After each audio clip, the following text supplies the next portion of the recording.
Hello everyone, this is Dr. Mahmoud Al-Odeh and in another video for Lean Six Sigma certification by ATME. We've reached to the third part of the analysis phase. And this is maybe the most critical phase because you have to use a lot of tools in order to analyze exactly what is the root cause. And in the previous videos, we talked about different tools that we could implement in the analysis phase, such as the SIPOC, and we talked about the XY matrix. Also, we did talk about the FMAE technique, how we could find and avoid the risk of having the failure. And also we did talk about the QFD or quality function deployment as a tool to be able to translate the customer needs into an actual a product characteristic. So we talk about how we could hear the voice of the customer and how we could translate the voice of the customer into a specific technical specifications for the product. In this video, we're going to talk about process capability. And I believe this is one of the most important topics for Six Sigma because you will be able to understand if your process is capable. You will be able to identify the Sigma level. So the first question you want to ask yourself is the process that you have is able to meet the customer specifications. And what the customer specifications, these are what we call the lower specification limits and the upper specification limits. Okay, let's simplify this thing. The lower specification limits and the upper specification limits, these are the tolerances that could be acceptable by the customer. For example, if you are working on the service industry, assume that you have a restaurant and you sell food. How is acceptable for a customer to accept the late food? Is it okay for the customer to wait 5 minutes in order to get their food? Or is it 10 minutes would be okay to wait to get their food? So in this case, you have maybe need to send the surveys for our customers and say, okay, what would be the best for you to serve the food? Is it okay to serve your food within 5 minutes from the order? Or is it from 10 minutes? So you trying to find tolerances here in your process, the acceptable process. And once you identify the tolerances for your process, you could plan based on that. So again, the lower specification limits and upper specification limits, these are coming from your customer. This is the voice of the customer. So in order to meet your customer needs, we need to find what is called the process capability. Are we able to meet these tolerances based on the customer wants? And therefore, we have to come up with a CP and the CPK concept. This is related to process capability. And I will show you how to calculate the CP and the CPK as well. And based on the CP and the CPK, you could determine the sigma level that you operate based on. Let's go ahead and talk about process capability. As you see on the left side, this chart will show you what is the difference between 6 sigma, 4 sigma, 2 sigma. All of these maybe are meeting the customer specifications, but the variation, this is the most important thing about variation. The less variation in your process, the better for your process, because you are targeting the middle line. The middle line right here, this is the mean, this is the average. Your target is to reach to the mean. The closer to your target, the better. The away from your target, the more unhappy customers for you. So we don't want this to be happen. We need to get closer to the target as much as we can. So as you see, the spread around the mean, around the target, this is not good. This is a variation. We need to eliminate the variation. We need to be consistent. We need to reach to the target, which is the mean. So the process capability refers to the ability of a process to produce a product or provide service capable of meeting the specification set by the customer or the designer for the process. Okay. Are this process capable or not? This is the simple question. You need to identify if the process is capable, yes or no. So the process capability is the ability of meeting the need. Now, let's talk about the difference between control limits and specification limits. The specifications established during the design process or taken from a customer, such as surveying the customer, saying, okay, what do you think of this process? Let us know what would be acceptable range.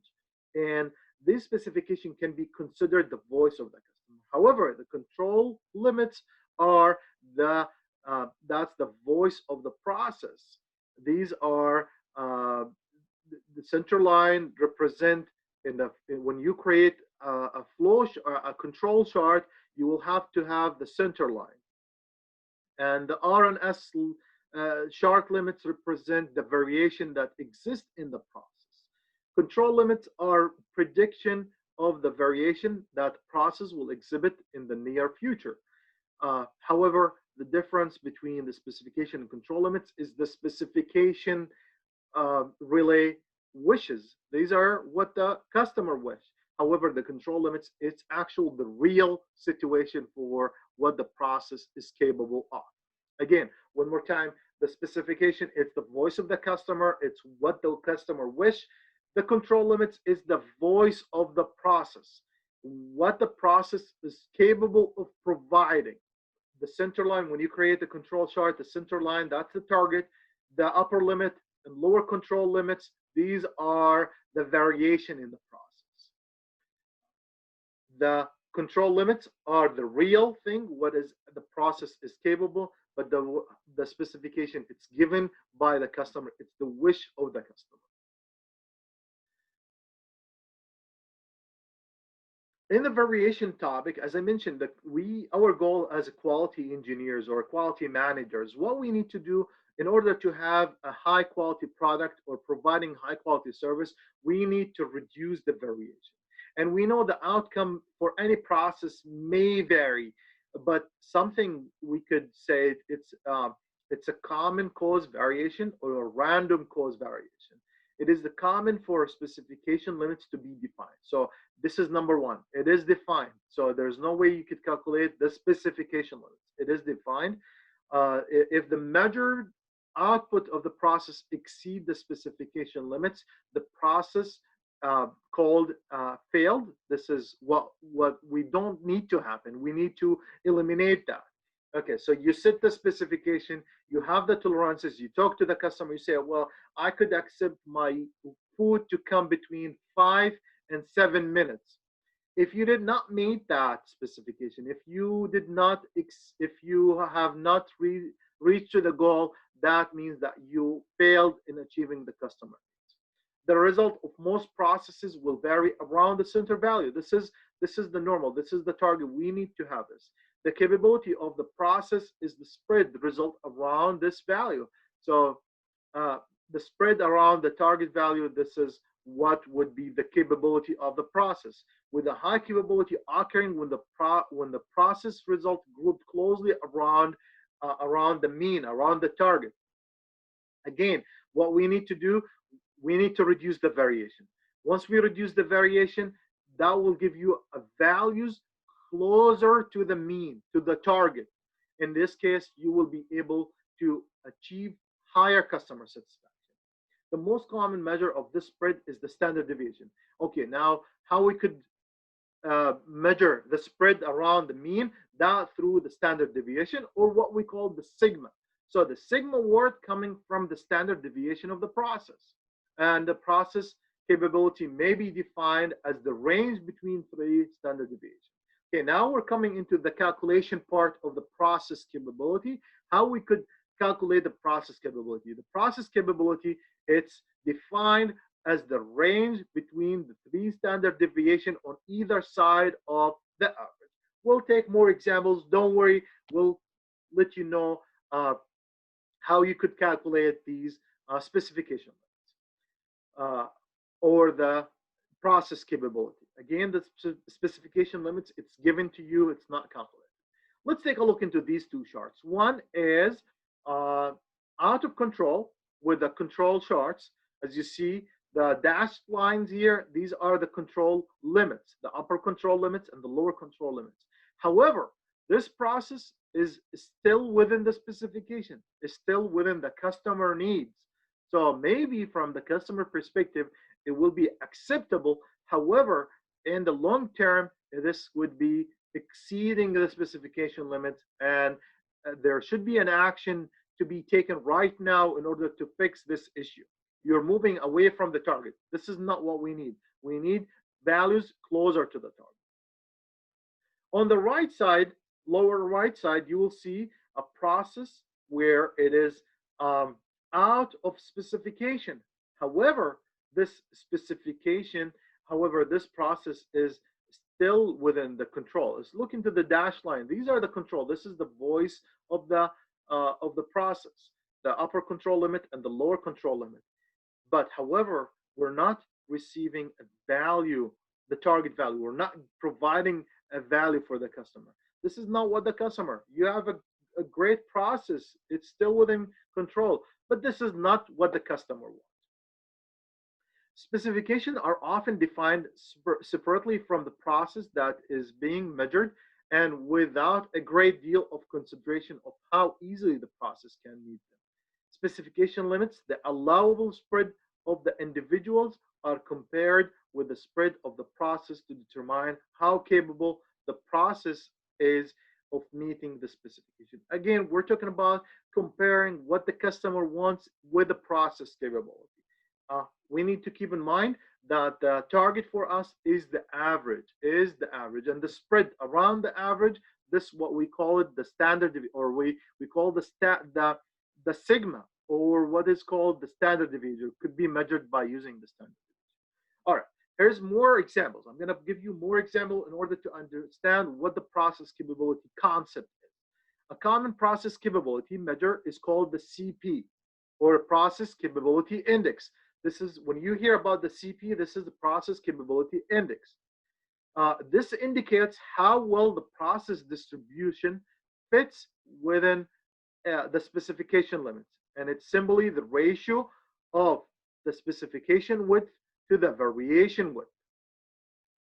Now we're talking about the calculation here. In figure A and B, you have a CP greater than 1. Look at the A and B, okay? I'm going to use the pointer here, the laser. So A and B, as you see, these are the specification limits. These has a great value more than 1. So, okay, now we're talking about the CP to be higher than 1. If the CP has a value higher than 1, then the process is capable, okay, within the specification limits. However, C exactly on the specification limit, so the CP is equal exactly to 1. For D, the process is not meeting the specification limits, and this has a CP less than 1. All right, now what we are saying here, we're saying there is a CP. This is the index, process capability index, and we need to find what is the index for that. Is it higher than 1 or lower than 1? The target is we need the process to have a CP to be higher than 1. If it's lower than 1, as in D, that means does not meet the customer specification. We have to work on the process. Another example to understand the CP. The CP here on the first one is 1, which is exactly fit the specification limits. Now we're increasing the specification limit to 1.3, which is more clustered around the mean. That's why you see a narrow curve here. Even if you do work on the process for a little bit, reduce the variation, you will be able to achieve value higher than the one before with having a CP to be 1.6. More, even you did a lot of improvement, you achieved a CP to be equal to 2, which is very close to the target. So the higher the value is, the better for your customer, the less variation. And this is what we're looking for. All right, more examples to be able to understand the process capable. In this chart, you will see the voice of the process and the voice of the customer. The voice of the process, the reality, is what the process is capable of doing. And the voice of the customer is the expectation by the customer, the wish of the customer, what the customer is wishing for. In here, you will see the voice of the process less than the specification, which the customer will be happy. This is what we're looking for. We need to provide a happy customer. Here, the voice of the process is equal to the customer expectation. Yes, you can meet the customer needs, but however, this is a risky. Maybe you could have a small variation and you get out of the specification. We don't want this to be. On this chart right here, you will see that the voice of the customer is narrower than the voice of the process. Therefore, the customer would not be happy because the process is not capable. All right, now we're done with all of these charts. What we need to do, we need to talk about how we could calculate the CP and another concept called the CPK. The CP is the capability index, and this could be calculated by subtracting the upper specification limit minus the lower specification limit, divide that by the 6 sigma. And remember that we're trying to find out where the curve is located. Where is the curve located? The position of the curve. Now, the greater the value is, the better for us. We need at least to be 1. At least the CP to be equal to 1. If the process capability is equal to 1, that is not optimal, but it's feasible. If the process index is less than 1, this is undesirable. We don't want this. That means we are unable to meet the customer. That means the process inability of meeting the specification. Somebody will say, okay, how we could calculate the sigma? All right, well, the sigma here is the standard deviation. You need to find out how the spread, whether you use the traditional equation for the standard deviation. We've learned that in college algebra and other material since high school or maybe before. But also this could be different than maybe you don't have all the information that you need. You don't want to do the values. So there's another way for doing it. The sigma can be calculated by the mean of the standard deviation for the group divided by C4, or the average of the range. This is my favorite right here. Find the average between the values that you have, divided that by D2. Now, D2 is a constant, and this is given to you in different charts. So I did put a link here. If you Google D2 value control charts, you will see a list of value based on the number of subgroups. Then you could define what would be the D2. This is totally needs a different video, so I'm gonna skip this part. But the calculation, if you're familiar with, if you took a quality assurance with me, you know how to find the D2 and the average of R and the average of S. Again, I did put the link here for the values for D2 or C4. You could find them in any quality reference on how to find D2 and C4 as well. All right, another concept that we use for the process capability is the Six Sigma, or first of all, the concept is capability ratio, the CR. And this could be calculated by the 6 sigma divided by upper specification limit minus the lower specification limit.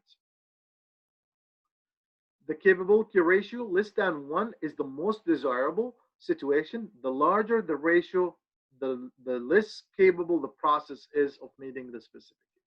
Again, we need the capability ratio to be less than 1. All right, let's just read some information about the CP and the CPK.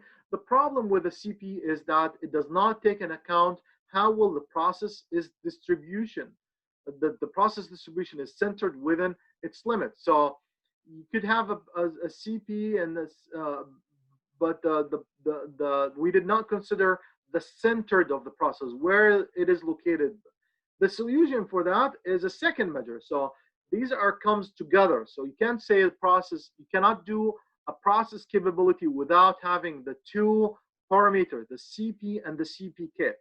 The CPK measure similar to the ratio, but consider only the variation half that is closest to the specification limits. So we're looking into only half of it, half of that, which will give you an idea on where the process located. Is it centered between the specifications or not?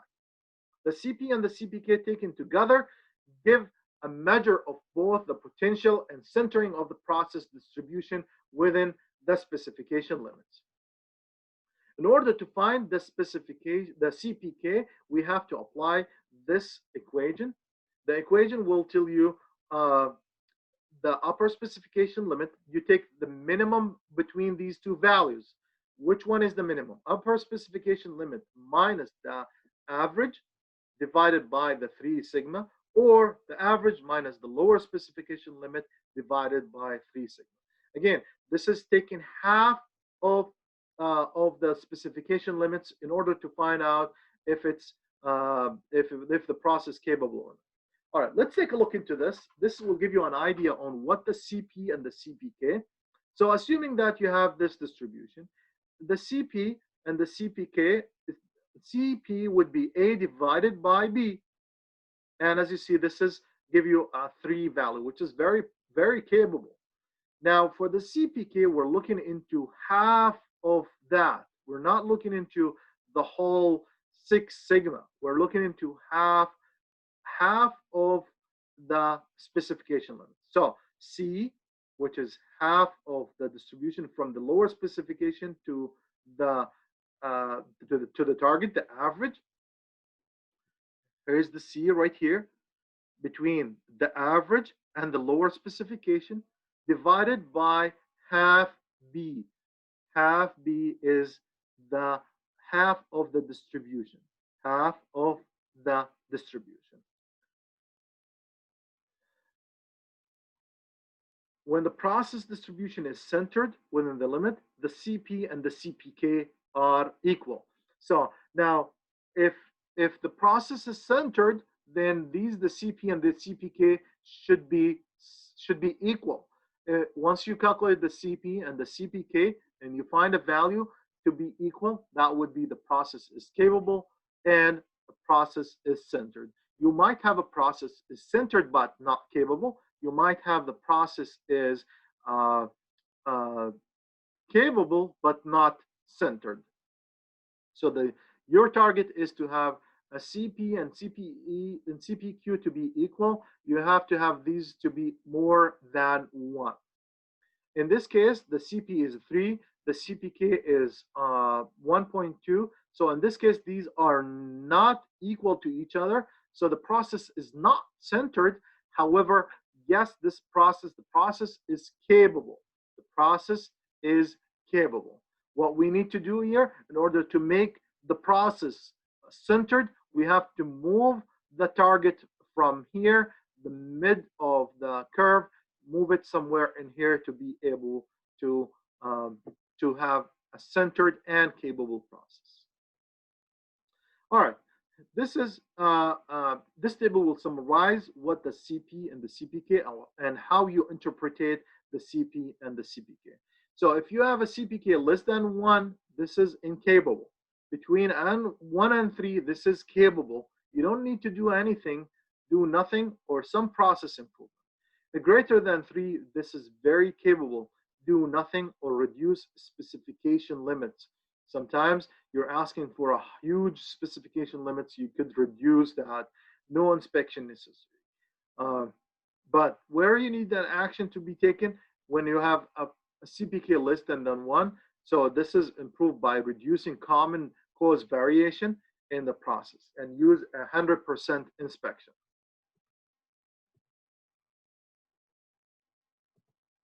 Okay, here's some tips on the correlation between the CP and the CPK. When the CP has a value of 1 or greater, the process is producing a product capable of meeting customer specifications. the CP value does not reflect the process centering. When the process is centered CP equal to CPK, this is when it's centered. CPK is always less or equal to the CP.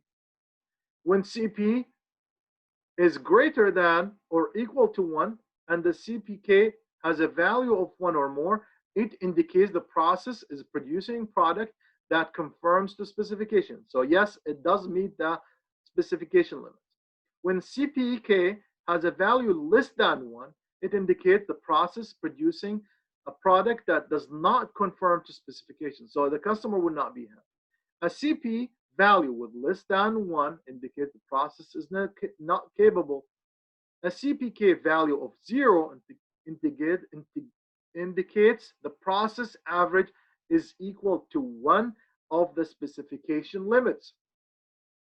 A negative CPK value indicates that the average is outside the specification limits. So these are just kind of guidelines when you read the chart, when you read the CP and the CPK values, you could just provide some suggestion, and these will give you an idea on what the relationship between these. All right, let's take a look into this here. This is an example that I would like to share with you. All right, so we have three machines, A, B, and C. We have the standard deviation is given for us, the sigma. We have the specification limits, this minus the upper specification limits minus the lower specification limits. All we need to do is to find the CP, and we could maybe do also the CPK if needed. For now, what we're interested in finding out if the process is capable or not. So what you need to do, you have, in order to find the CP, you subtract the upper specification limit minus the lower specification limit divided by 6 sigma or 6 standard deviation. That would give you 0.4 divided by 6 times 0.05, and this will give you 1.3. So in this case, what is the process? Yes, the process is capable for machine A. Machine B, we do the same thing, 1 divided 0.1, 0.4, the subtraction first, the upper specification limit minus the lower specification limit, 0.4 divided by 6 sigma, 6 times 0.1, and see if that's going to be capable or not. So 0.4 divided by 0.6, this is that can give you a value less than 1. So the process for machine B is not capable. Now for machine C, you apply the same equation, 0.4 divided by 1.2, and also that's going to give you value less than 1. The process is incapable. We could apply more equations to find also the CPK by taking the minimum between the between the upper specification limit minus the average divided by 3 sigma, or the average minus the lower specification limit divided by 3 sigma. Whatever is the minimum, you take it, and then you start comparing that with the CP and find if the process centered, if the process capable. There are a lot of information about this topic. This is just a huge topic. At this point, what I want you to be familiar with is the process capability. And what is the process capability? Just to give you an introduction and understanding what the process capability is. But if you're really interested in calculating the CP and the CPK, I could provide you with another video to show you how to do the calculation. But again, this is for another video. I'm not gonna make my videos that long. I just want to make it short to the point. As you are able to understand what's this process capability, that would be great. Last slide for this video I want to share with you is about what's the difference between 3 sigma and 6 sigma.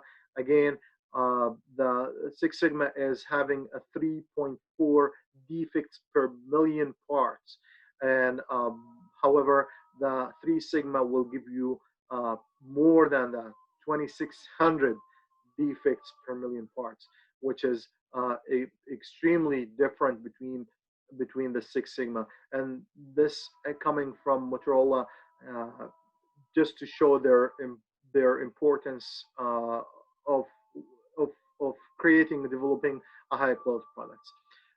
I'm gonna stop right here. Video. There's another one more video related to a case study, process capability case study. You want to take a look into that video as well. But um, I hope this is helpful. Please let me know in the comments if you have any question. Put it in the comment. I would appreciate that. Otherwise, we'll see you in another video. See ya.